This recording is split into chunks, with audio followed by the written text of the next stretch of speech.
this. We're pulling these bolts because we have a water leak right there where the pump meets the housing. It's on the inboard side, so we have to replace the gaskets as well as where the pump gets suction, which is over there. So we're going to go ahead and pull those bolts, and we're going to pull that suction as well as all the remaining bolts so that we can slide that pump, which is right there, out, replace the gaskets, put it back in. Boy, this is an easy position to get into. Absolutely.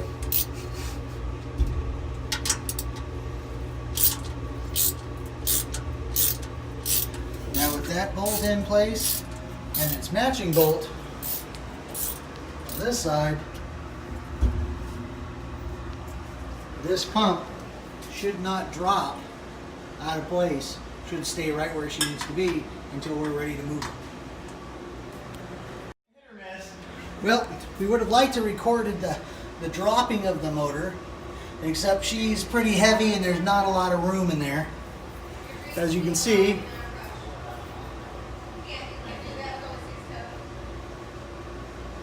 but coming around here, you can see this gasket here is still intact, but where she was leaking was all along here on the inboard side. And the gasket just completely gone. So we're going to go ahead and scrape up the gaskets, both here as well as up there. And then we'll lift her back up in place. In the cast frame here, we're chasing the threads a little bit so that when we put the bolt in, we reduce the risk of cross-threading. Now when you're doing this, you don't want to bottom this tap out because it's not a bottoming tap. Just a second, you'll see what I mean. You just want to go just about to the bottom.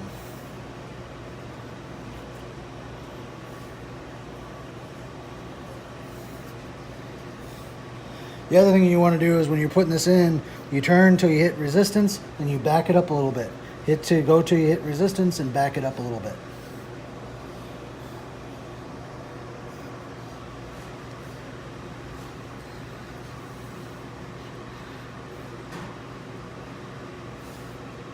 Once again, this is not a complete bottoming tap.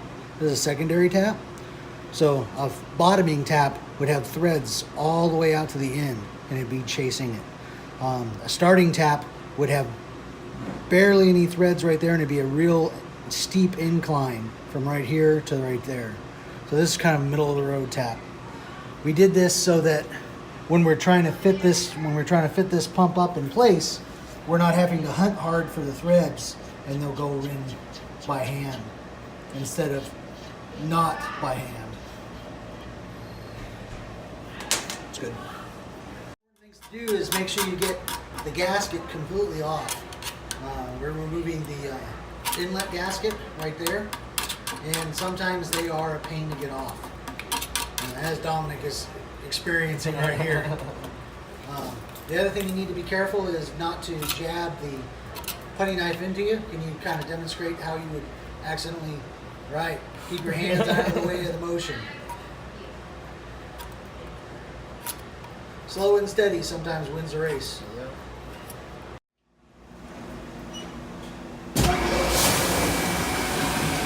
Well, we've gone ahead and replaced the gasket up there. As you see, we don't got water shooting out anymore.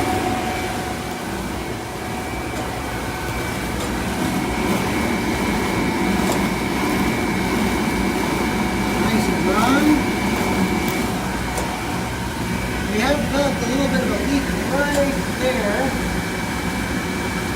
It's a little weak. We're going to go ahead and order that gasket and swap it out here in the future.